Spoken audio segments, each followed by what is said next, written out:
Hello and welcome back to the Forgotten Continent. This is episode 3 of the new Planet Coaster series, and today we're finally starting on our first ride.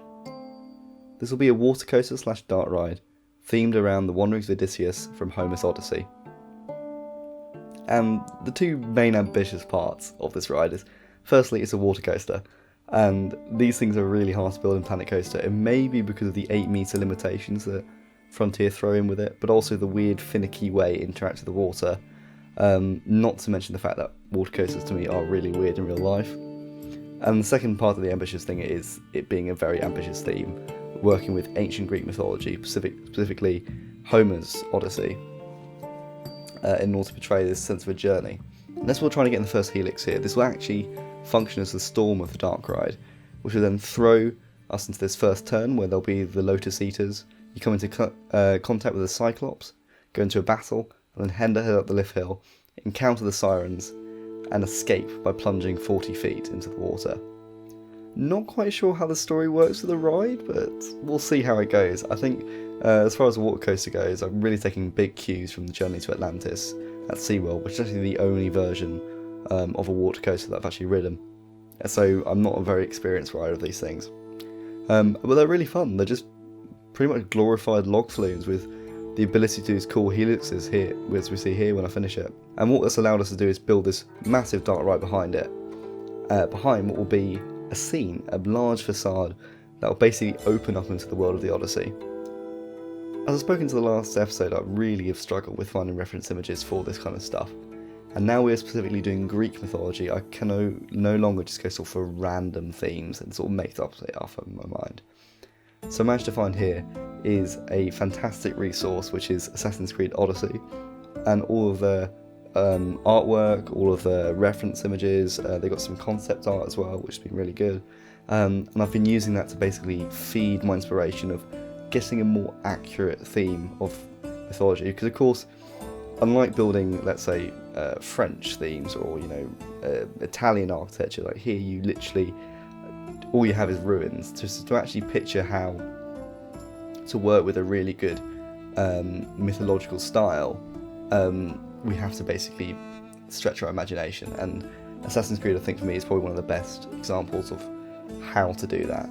And that's what I've been doing here. I've been taking the colour scheme here, the pillars from it as well, by combining multiple pillars here in multiple themes, in order to get what will be the grand entrance into this ride, or an experience, we'll say. And this will be the only normal sized building we're actually going to build in this video. What I'm working with today is forced perspective. If you don't know what that is, it's basically, okay, I'm going to explain this so badly, but the idea is that when you're working with buildings and theme parks, you can't build them at full size scale. The Disneyland Castle, for instance, although it's huge, is not actually the full scale. I'm talking about the Split Sleeping Beauty's castle in particular. So what they have to do is, at the top of the castle, they have to make it smaller. The windows smaller, they have to make the actual details in it smaller. The roofs themselves shrink down as well, rather than the base of it is probably around about normal scale. And what this allows it to do is give the sense of the building being larger than it is. And although this is actually relatively a small building here, this will basically be that base for the rest of it. So as we build up towards the top, and by the end of the video, as you'll see, we'll build a Pantheon which is only about a metre or so high, and that basically gives us that stretch effect, or at least I hope it does. I'm sort of mixed on how it turned out, to be honest. When I've worked with forced perspective in the past in Planet Coaster, particularly in Trillium Gardens, I've been working that in the Dark Kingdom area, and this sort of Romanian castle there. It can be very difficult. It may be because of the fact that we can fly around in this game, and we can look behind it, we can inspect everything, and the sort of the magic that Disneyland can operate with kind of disappears, because as soon as you can see the fact it's just made out of planks or it's a metre high, it kind of dissipates. So I've been working on this from very much a Tejik-Kan perspective, that is from the guest perspective. So from a lot of time in the video, you'll see me flying around, checking the perspective of these buildings, seeing if the scale is right and if it works in the actual whole grand scenery of it. Because I'm trying to make a composition here rather than a set of buildings. Yeah, that sounds really poncy, but we'll roll with it. And this is what I've been working with here, is using these literary references, using Homer's Odyssey, using taking from Assassin's Creed as well, this whole mythology of it, and really trying to combine lots of references into what is pretty much a new theme for me. It's something I haven't done before at all. That being said, literary references are at the core of what I do. Once I finally decide to release Trillium, as much as it's probably way in the future of doing, what I hope people will appreciate is the fact that the park is built off literary references. Pretty much everything in the park is based on some sort of book. It's a massive obsession of mine. It's something I do day in day out as read, and I think for me there's a wealth of inspiration you can find in novels, which isn't really tapped into enough, I don't think. That being said, most of my inspiration from this park do come from theme parks. This corner part here is very crudely ripped off from Mythos. This isn't a direct rip-off or anything like that, but the way it's built into the rock, the way that it's sort of ruined aesthetics, not quite a building, it's more sort of like carved out of it. I really liked it when I went there, and the restaurant itself is absolutely incredible.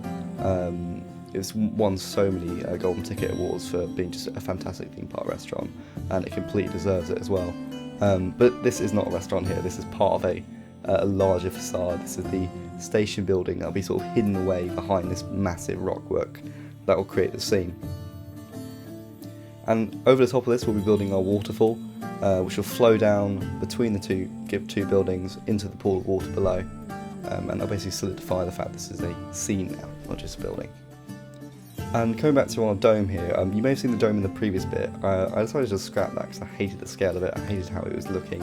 And this is a far improved version, even if it is my 4th or 5th attempt to make it. And adding a little bit of flames on the top, we'll continue on to the other side. And again here, this is where I deleted the top part. I didn't like the top hat I had there. And we're just ensuring that it fits in with the rockwork. We're going to make sure the station is not too covered, and then we'll bring in on the final part of the facade at the top. And I've been really enjoying working with this. This is something that I don't normally do. I don't normally unleash myself in a sort of sense of working with so much, not necessarily, well yeah, definitely budget. This will be a very expensive facade to build, but something that's more fantasy based. And again, I'm giving myself so much more freedom in this project than I normally would. And I hope you appreciate that. That being said, I'm still trying to stick to realism. I'm still sticking to realistic scale. I still have my transfer tracks and my operations and my emergency escapes and that kind of stuff. I don't want to betray the fact that, you know, I want to keep this as a realistic build, just one with a lot of money behind it. And this is what we're going to build on the final part here, and this is where I will leave it up to you to decide whether or not this works. This is the force perspective building. This is literally probably only about 1 meter high, maybe not even that. I know it'll be more than 1 meter, probably about 2 meters high. And it's using the top of the pillars and the curbs, and we're trying to replicate the sort of feeling of the bottom buildings in the top. I'm still split on this. I don't know whether or not it works with the waterfall coming down below, but even if it doesn't work in a realistic sense, I do think that it does get the sense of the scale of the scene, the sense of it being something more than just a building that you walk into, because there's a massive metal show building behind it, which I'm trying to hide here. This is a world that you're walking into, and I really hope that, well, the guests who visit it, and hopefully when you visit it yourselves, that you'll really come to appreciate that, because we're working with such tiny little pieces now, basically making miniature versions of what's below, in order to capture this top bit. And I think it works. I hesitate to say it, but I think it works. As you see me flying back over all the time, I'm constantly checking the perspective of it, constantly checking if every rock works out, every bit I place actually helps it give that sense of it building up. And that's basically where we stand, really. As I'm adding these final details here, I'm going to add some plants around the end of it. That's basically all I've got for this video. So I really hope that you've enjoyed this small time lapse in the beginning of this ride. I'm really excited to work on this new part of the park. It may be 3 to 4 episodes on this ride, so I hope you're ready for the long haul, so you really come to build more than a ride, but hopefully an experience for our guests here. Thank you so much for watching. I look forward to seeing you next time.